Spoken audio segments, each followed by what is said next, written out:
Adonai mismo te dará la palabra que tanto necesitas y podrás aprender más del gran maestro Yeshua HaMashiach. Búscanos en Instagram como @Talmidim of Yeshua. Estamos discipulando la generación que verá el gran despertar de Adonai.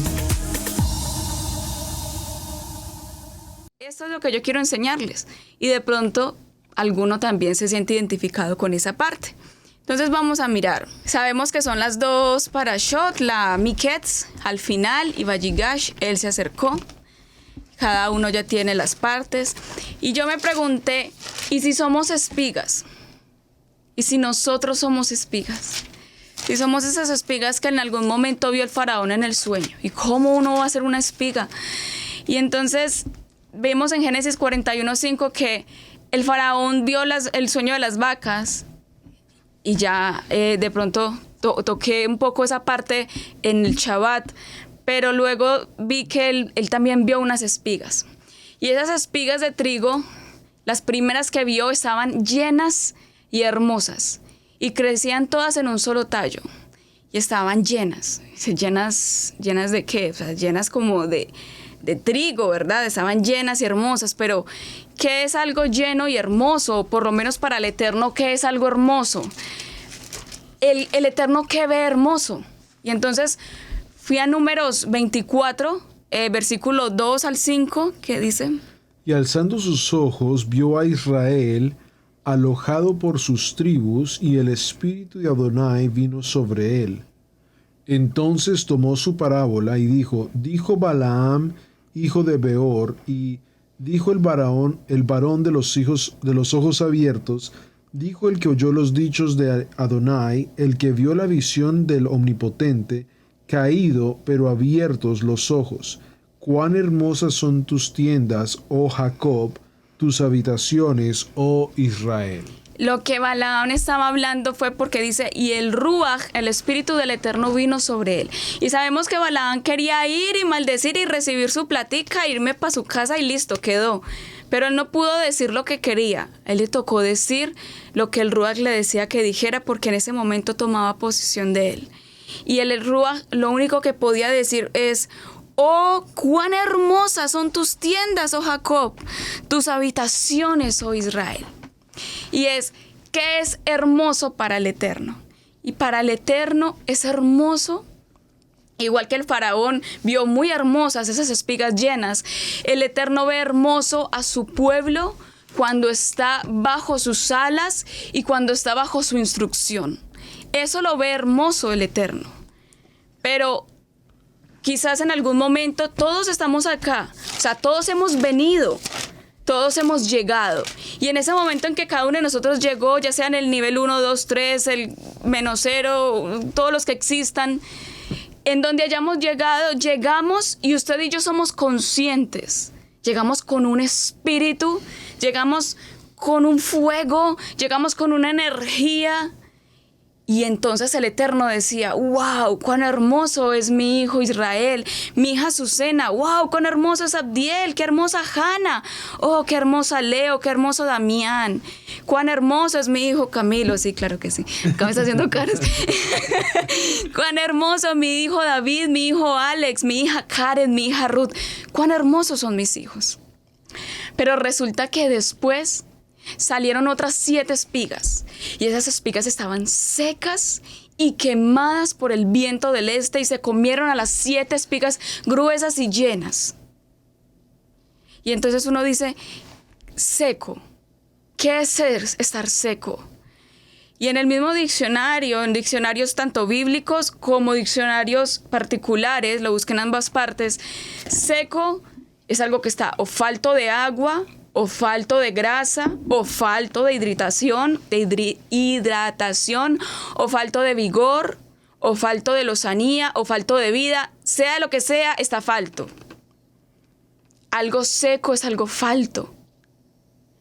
Y entonces llegó eso que está falto y se va a comer a esa espiga que está llena.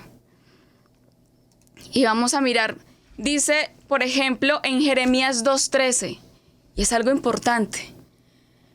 Porque 2 males ha hecho mi pueblo, me dejaron a mí, fuente de agua viva, dice el Eterno. O sea, la fuente de agua viva con la que estamos hidratados, con la que estamos llenos, con la que estamos hermosos.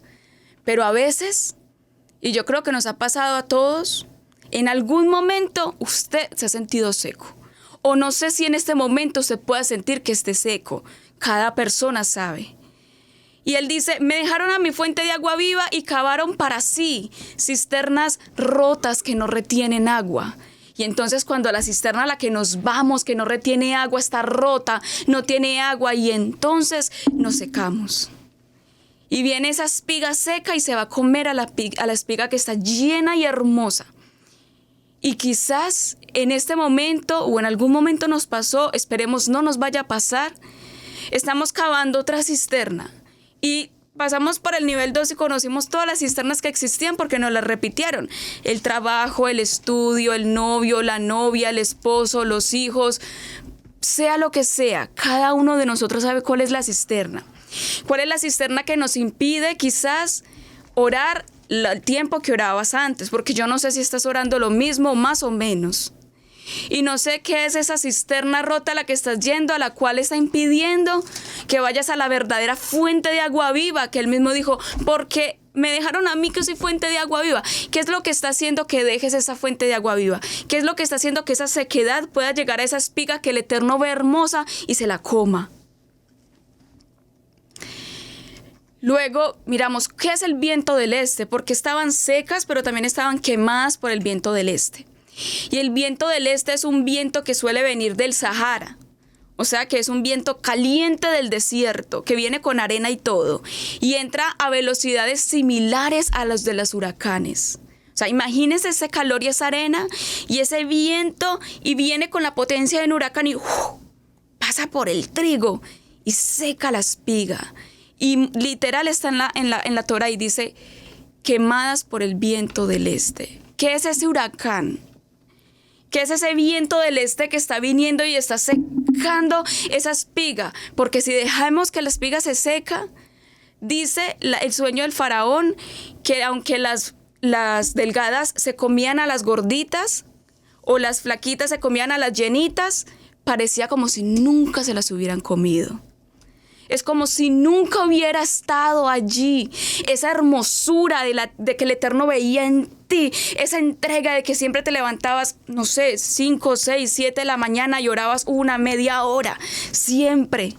Siempre leías la Torá, 1 o 2 capítulos. Porque les digo, y lo digo incluyéndome a mí, con todo el respeto, llegamos a raíces hebreas y solamente creemos que es la parashá, y la parashá son 5 capítulos, los distribuimos entre la semana, 1 capítulo por día, queda un día sin capítulo y no importó porque ya me leí la liyá, ya me leí la parashá.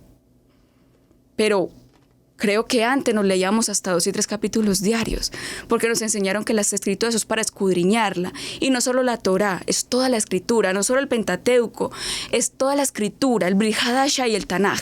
Por eso dije, Abdiel, Alex, creo que fue Ruth, también mencionó libros aparte de la Torá. Porque es que, chicos, nos estamos viniendo, y sí, la parashá, claro que sí. Pero estamos dejando de lado el resto de la Biblia. Y créanme que leyendo durante todo el año todas las parashot, hay libros de la Biblia que quedan sin leerse. Hay partes de la Biblia que están quedando por fuera, que antes no las leíamos. El faraón manda llamar a José. El faraón ve el sueño, simplemente ve. Hay unas espigas hermosas y hay unas flacas que están llegando y se van a comer, que están quemadas y secas y se van a comer esas gordas. ¿Qué vamos a hacer nosotros para que esas espigas quemadas, esas espigas secas, no nos convirtamos en esas espigas, para que no se coman esa llenura y esa hermosura que tenían las espigas, que el mismo Eterno dice, wow, es que eran hermosas? O cuán hermosas son tus tiendas, oh Israel. Así el Eterno ve a Israel, a su pueblo, la ve hermosa. Uno de mis libros preferidos es Jeremías, porque uno lee a Jeremías y es durísimo, uno llora leyendo Jeremías, es duro, se me aguan los ojos. Llega el Eterno y dice, pero si tú eras mi amada, y luego vas y te sientas por los caminos, esperando a que pasen los hombres, y adulteras con ellos, oh Israel. y yo que te hice mi esposa y te agarré siendo una niña jovencita y te traje a mí y te di vestidos de colores y joyas y te puse hermosa y tú simplemente con el tiempo te fuiste. Y el Eterno tiene tanto amor que dice, pero aún así, oh Israel, si tú en este momento te arrepientes y vuelves a mí, yo te vuelvo a hacer como la esposa de mi juventud. Yo te vuelvo a ser esa esposa. Pero a veces nos dejamos secar por el viento del este, nos dejamos quemar y ¿qué pasa con esas espigas? Entonces el faraón manda a llamar a José, José se alista. Es algo muy bonito porque dice José se corta el pelo, José se organiza, se cambia las ropas y va ante el faraón. Y sabemos que en una forma de tipificación, el faraón tipifica al Eterno. Solo en tipificación, por favor, no, de pronto no vayan a entenderlo mal. Y entonces llega José y José está en la cárcel. José está allá en la cárcel, lleva unos cuantos años allá, porque la prueba de José fue desde los 17 que salió, que lo echaron a la cisterna, hasta los 30 que comenzó a liderar. O sea, fueron 13 años de prueba. Y José está hasta aquí de las pruebas. Pero aún así sabe que va a ir al frente de uno grande, y aunque está en la cárcel con el cabello largo, según parece, mal vestido, cuando ya no más, pero el faraón lo mandó a llamar. Así como la canción, pero el rey te mandó a llamar. Cuando ¿cómo es que se llamaba el hijo? Oh. No. Oh. El cantante, no. Mefiboset. Oh. Ya, sí. Mefiboset, así es. Y ahora el faraón manda a llamar a José. Y él llega y se corta el cabello y se organiza. Igualmente nosotros, chicos, no sé, quizás, yo no estoy diciendo que ustedes, yo los veo tan entregados, pero cada uno de nosotros sabe lo que hay en su corazón.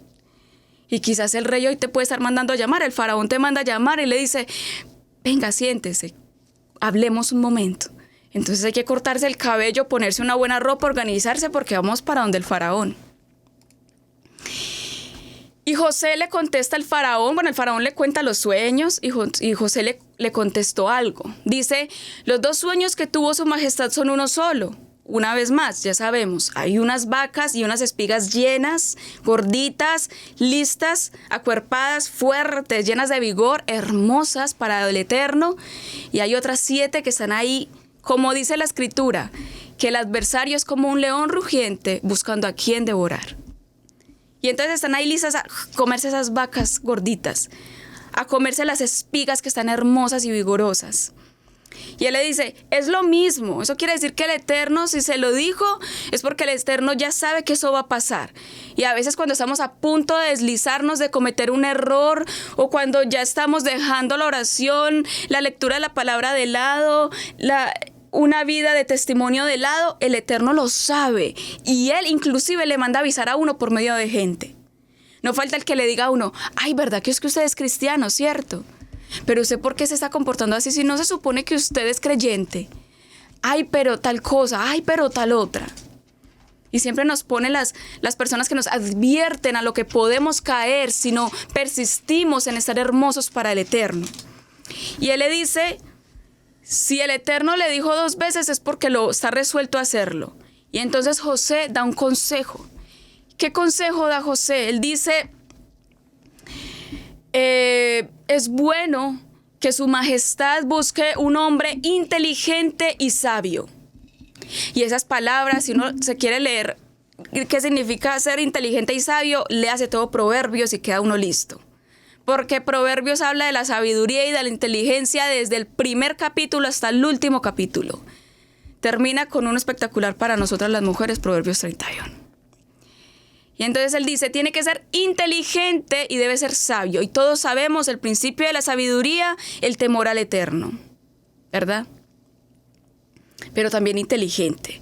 Y él dice, aquellos que son sencillos como palomas, pero atentos y audaces como una serpiente. Todo está en la Torá. Y dice, vaya que busque un hombre inteligente y sabio que se haga cargo de ese país. Y cada uno de nosotros es como si fuéramos un país. Un país que quizás estamos en abundancia, pero posiblemente, si no nos ponemos las pilas, si no nos ponemos atentos, podemos caer en la escasez. Y él dice, pero para que no pase eso, para que el hambre no se coma el país, hay que ser sabio e inteligente para poder dirigir ese país. De lo contrario, el hambre acaba con ese país. Y cada uno de nosotros empecemos a analizarnos como uno de esos países. Y él dice, nombre su majestad gobernadores que vayan por todo el país y recojan la quinta parte. Me gusta como lo dice, esta es la Dios habla hoy. Pero la Reina Valera dice que quinte la tierra, quintar la tierra. Y aquí salen dos conceptos. Pero quintar, si ustedes van y miran en internet, en un diccionario, quintar es cuando para labrar la tierra se labra durante 5, o sea, hay que darle 5 vueltas a la labranza de la tierra. Y quintar es darle la última vuelta para que el terreno ya esté labrado. Y entonces uno dice, ¿y qué es lo que se labra cuando hay un terreno? ¿Qué hay que labrar allí? Entonces dice, la labranza es cuando pasa el trillo y la primera vez quita piedras, quita raíces enredadas. En la segunda empieza a moler los terrones de tierra y los empieza a suavizar.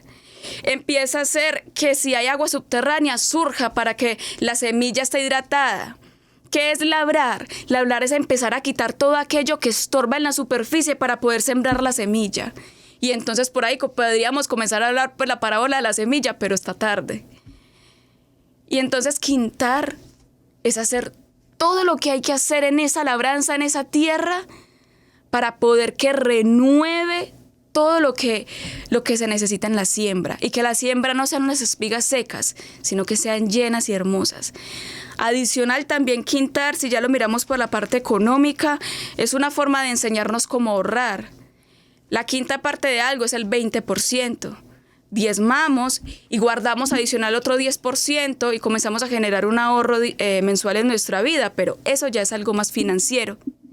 Pero inclusive esta parasha enseña a ahorrar o enseña a cómo manejar las finanzas para estar preparados para un momento de escasez, para un momento en que quizás el viento del este venga y quiera arruinar nuestras finanzas. Y bueno, él dice, quinten la tierra de todas las cosechas de Egipto durante los 7 años de abundancia. Que junten todo el trigo de los buenos años. Y aquí entramos nosotros, porque les aseguro que hemos tenido buenos años. Porque como hablamos en una ocasión, no siempre tenemos la oportunidad de ir, orar y luego venir y responder. Puede que a usted, mañana o pasado mañana, a mí me hagan una propuesta y yo tenga que decir sí o no ya antes de, y no tengo tiempo de decir, ay, espere, yo voy y oro y mira a ver qué me dice el Eterno y ya vuelvo. A veces no tengo ese tiempo para ir a preguntar. Pero si yo he orado en los tiempos de abundancia, si yo he orado en los tiempos en los que ha habido tranquilidad y paz en mi casa, si yo he estado firme orando y leyendo la palabra, si yo he estado escudriñando la Torá, entonces en el momento oportuno he estado juntando el trigo para que cuando llegue la escasez yo sepa cómo responder, para que cuando llegue la escasez yo sepa cómo reaccionar, para que cuando llegue la tentación, ay, mira esa chica tan bonita, pero resulta que es incrédula.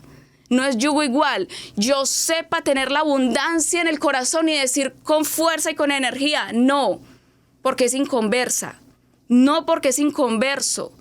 No, a mí no me conviene irme por ese lado porque yo soy hijo de Adonai.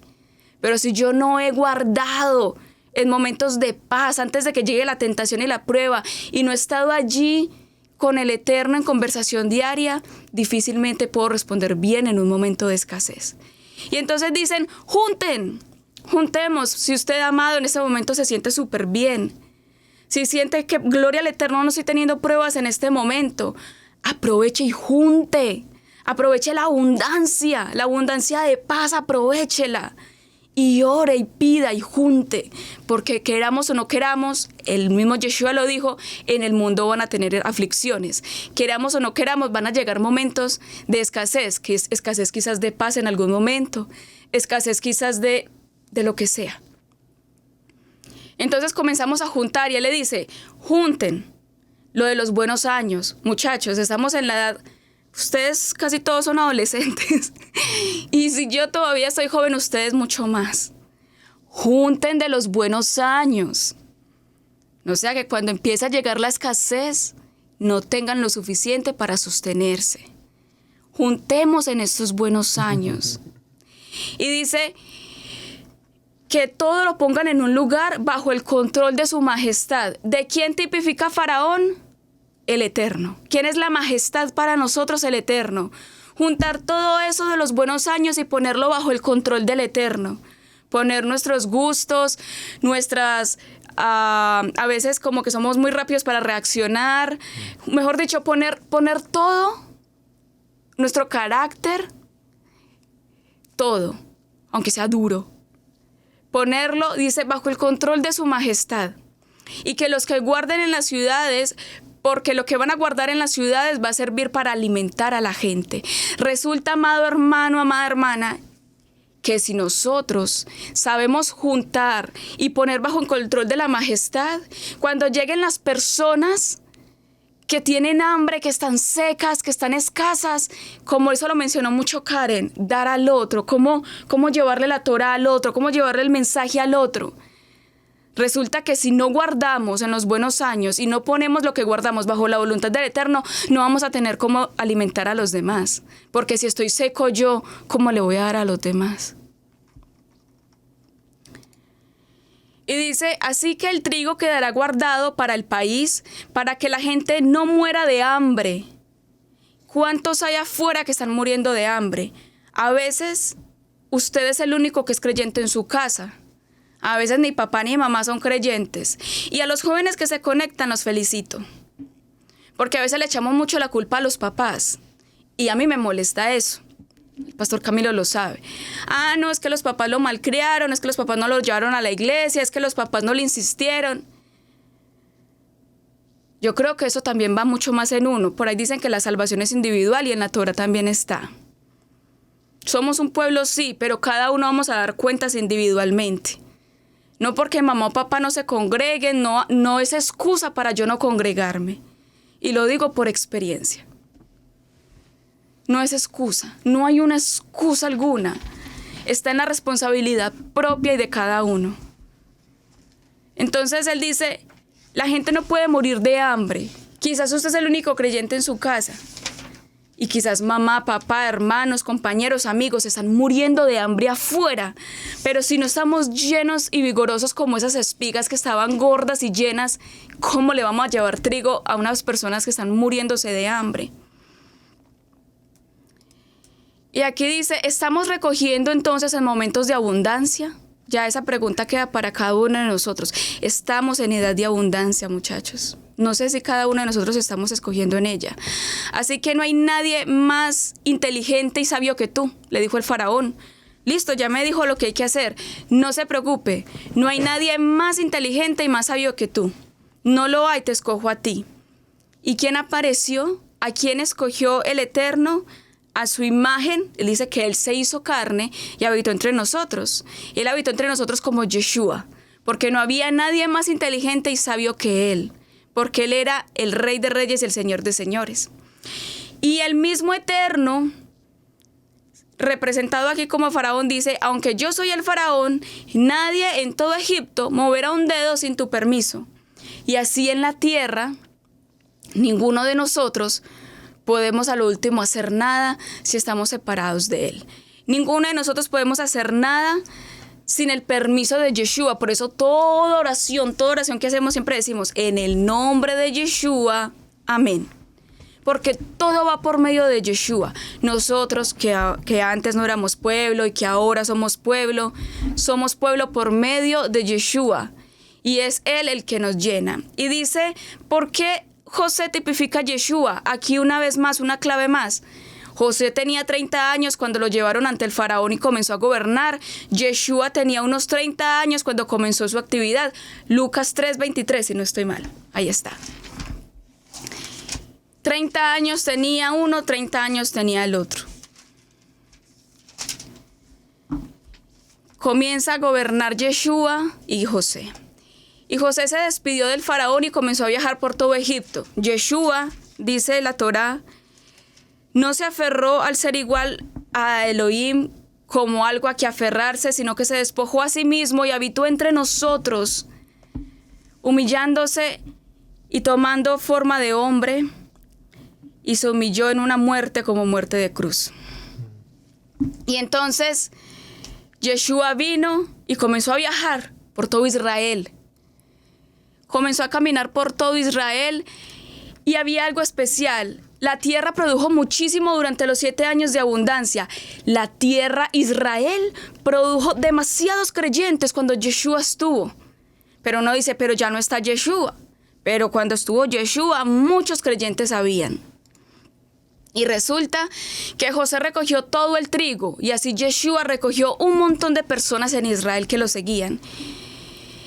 Y dice, José recogió todo el trigo que hubo en el país durante esos 7 años. Lo guardó en las ciudades, dejando en cada ciudad el trigo recogido en los campos vecinos. Y así hizo Yeshua. Yeshua fue de ciudad en ciudad y empezó a dejar grupos guardados en cada ciudad de personas que le seguían.